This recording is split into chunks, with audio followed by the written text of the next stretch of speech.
In the middle of Times Square in July 2021, I sipped the last of my iced coffee and realized I had to go.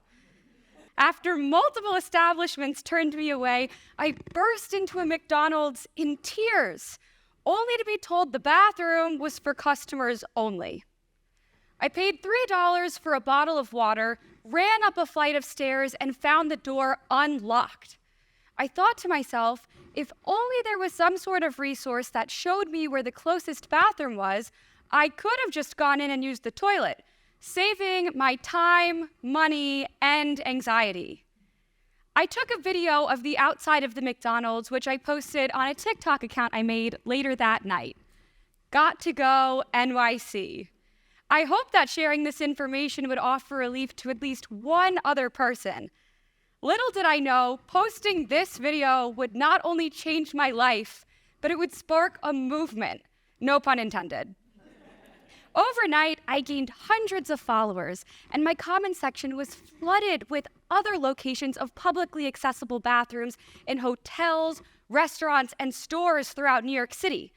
By the end of the summer, I was receiving hundreds of submissions. But as a one-woman show, it was physically impossible for me to sift through and feature all of these locations in video format.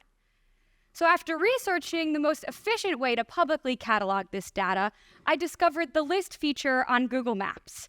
Incredible, I thought to myself. I was so happy I wouldn't have to teach myself how to code an app. Playing around with the settings, I quickly figured out how to make this list shareable and crowdsourced. Meaning, even though the information might not be 100% accurate at all times, my community could go in and update it themselves. And they have. As of today, my bathroom map is Google's largest and most frequently used map in the world, having garnered thousands of locations and thousands of editors. So most people assume I have a background in either political science or civil engineering, but I'm actually an opera singer. And it was while I was earning my Master in Music from Mannes School of Music at the New School here in New York City that I was building up what would become a public crusade to make bathrooms more accessible. In between music theory and rehearsals, I was scouting out which bathroom I was going to film next, and the subway rides to and from my voice lessons became my editing studio. During the first few months of its existence, I considered Got to Go to be my quirky, creative outlet. That was until February of 2022, when I received this comment. I'm a big black guy who does deliveries at night. I don't even try at this point. Later that month, I received another comment. I used your account when I was homeless. Thank you, though, for real. Realizing that this is so much more than just bathrooms, I encouraged my community to submit their own bathroom struggles.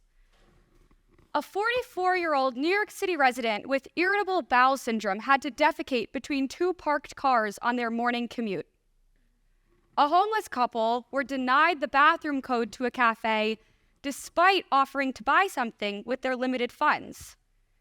A tourist from London witnessed her elderly friend wet herself. As a cisgendered white woman, I was always aware of the inherent privilege that my appearance and orientation gave me. But these visceral testimonies made me realize that it was my responsibility to use my privilege. To use my privilege to amplify the voices of those who are silenced. To use my privilege to speak about matters that are usually taboo, stigmatized, and shamed, and to use my privilege to push the city's government to address the lack of public restrooms. Because it's impossible to make change until we get comfortable talking about it. Why was a 27-year-old New York City resident forced to bleed through her pants in a CVS holding a box of tampons she bought, begging to use the restroom? Why did a 22-year-old camp counselor at Prospect Park have no choice but to change children in a restroom where human feces was smeared on the floors and walls for days on end, despite having reported it to the Parks Department? Now, I know more than anyone else that talking about bathrooms is taboo. In fact, it wasn't something I felt comfortable talking about until recently. I didn't even put my face on Gotta Go until 2022. But I realized that having a face on the account made it human and gave my community permission to get comfortable being a little uncomfortable. You probably felt a little uncomfortable when I started talking about bathrooms here today, but I want to ask you all a question. How many of you have been caught out in New York City and needed to use the bathroom, but were unable to find one? Now, how many of you had to buy something in order to access that bathroom? Now, for most of you, spending $5 on a cup of coffee is not going to be a financial burden or hardship. But that simply isn't the reality for the majority of people who live in New York City. Bathroom access should be a basic human right, but our local government struggles to see it as such.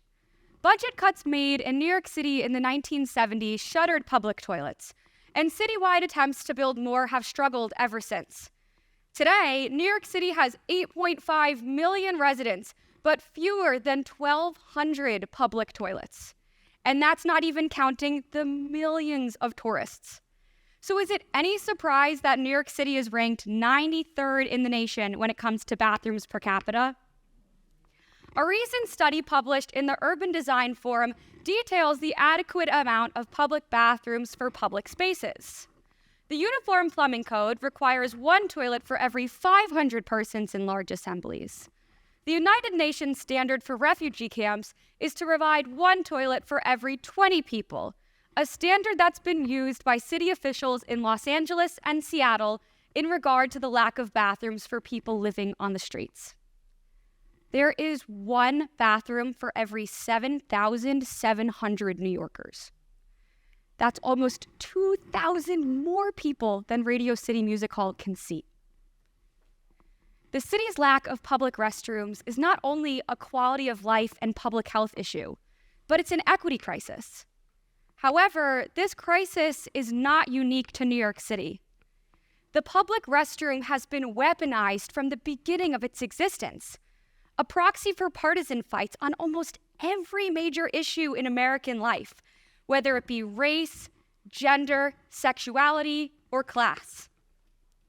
As public restroom expert Professor Bryant Simon of Temple University shared with me in a recent conversation we had about the history of the public restroom, systemic oppression of all kinds begins at the bathroom door. Since the first public restrooms started popping up in the 19th century, Americans have cast their animosity and fears regarding social evolution onto the public restroom. By 1920, 43 states had enacted laws requiring public restrooms to be partitioned based on sex, claiming that this legislation were to be to protect women.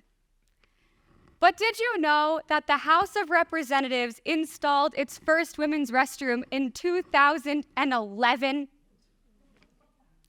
We saw similar arguments being made in the Jim Crow South, with Black men and women stigmatized as dangerous predators. Separate but equal bathroom laws were set into action. 11 years after Rosa Parks refused to move from the front of the bus, Sammy Young Jr., who was a voting rights and civil rights activist in Tuskegee, Alabama, was murdered by a gas station attendant over his use of a whites-only restroom. It wasn't until 1990, when the Americans with Disabilities Act was signed into law, that people with disabilities were guaranteed access to public lavatories. That same year, a group of unhoused individuals sued the city of New York due to the continual embarrassment, humiliation, physical injury, and hazardous conditions resulting from the city's failures.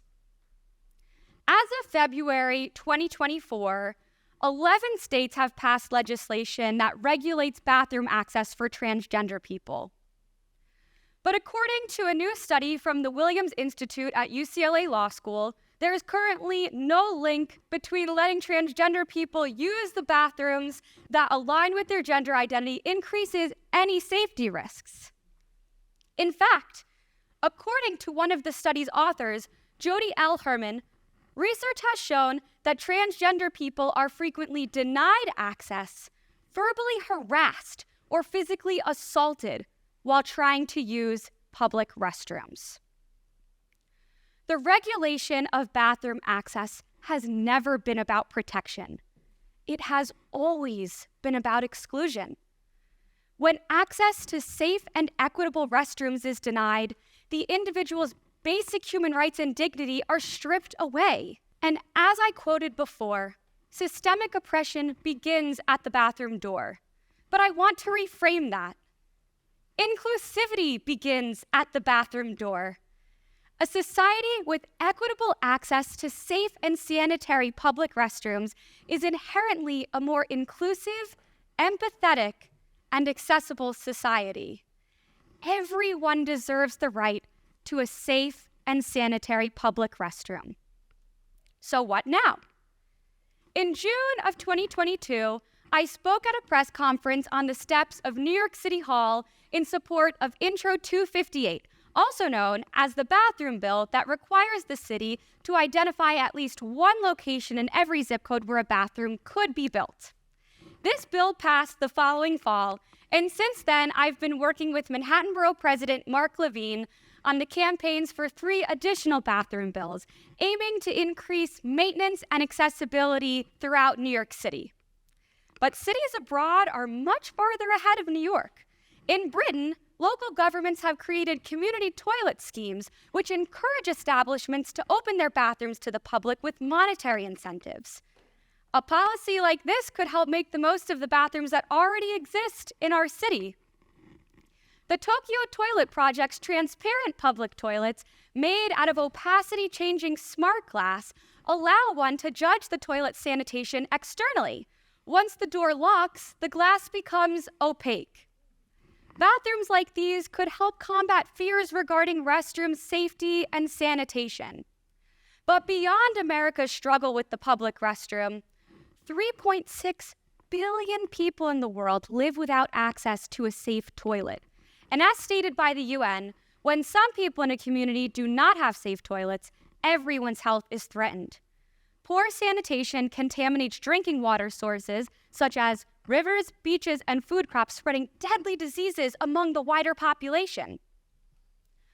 Around 1 billion people are forced to rely on unsafe surface sources, such as ponds, streams, and shallow wells, causing around 2 million deaths every single year due to waterborne diseases. And approximately 5,000 children die every single day due to unsafe drinking water. If we're able to stop these issues at the source, or better said, in the restroom stall, we will see our world become a more inclusive and safer place. Now, I don't expect you all to leave here as public restroom crusaders, but I do hope, at the very least, you'll be inspired to get comfortable being a little uncomfortable. Because it's impossible to make progress if we're all too afraid to speak about it. Using the restroom is one of the most unifying parts of the human experience. No matter who you are, where you're from, or what you believe in, everybody's got to go, and we all deserve the right to do so in peace. Thank you.